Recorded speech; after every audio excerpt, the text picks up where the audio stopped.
বৰষুণ বিচাৰি চোতালে চোতালে জাৰি পৰিৱেশন কামপুৰৰ কৃষকসকলৰ। চাওঁতে চাওঁতে শাওণ মাহ যাবই হ'ল, কিন্তু এতিয়াও কামপুৰ অঞ্চলৰ বহু কৃষকে ৰুব পৰা নাই হেঁপাহৰ খেতিডৰা।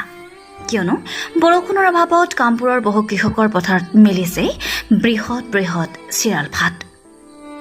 জলসিঞ্চনৰ সুবিধাৰ পৰা বঞ্চিত কামপুৰ মীনাপামৰ এইসকল কৃষকে উপায়ন্তৰ হৈ অৱশেষত শৰণাপন্ন হৈছে নেদেখাজনৰ।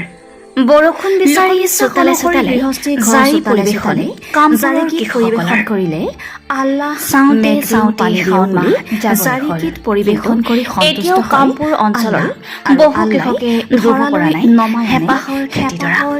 কিয়নো বৰষুণৰ অভাৱত কামপুৰৰ বহু কৃষকৰ পথাৰত মেলিছে বৃহৎ বৃহৎ চিৰাল ফাট। জলসিঞ্চনৰ সুবিধাৰ পৰা বঞ্চিত কামপুৰ মীনাপামৰ এইসকল কৃষকে উপায়ন্তৰ হৈ অৱশেষত শৰণাপন্ন হৈছে নেদেখাজনৰ। লোকবিশ্বাস অনুসৰি গৃহস্থী ঘৰৰ চোতালে চোতালে জাৰিকিত পৰিৱেশন কৰিলে আল্লাহ মেঘ দিও পানী দিও বুলি জাৰিকিত পৰিৱেশন কৰি সন্তুষ্ট হয় আল্লাহ, আৰু আল্লাই ধৰালৈ নমাই আনে হেঁপাহৰ এজাক বৰষুণ। কিবা এটা হিন্দী বনাম আমি আল্লাহৰ নামত, আল্লাহ যাতে আমাৰ এই বৰষুণটো দিয়ে বুলি।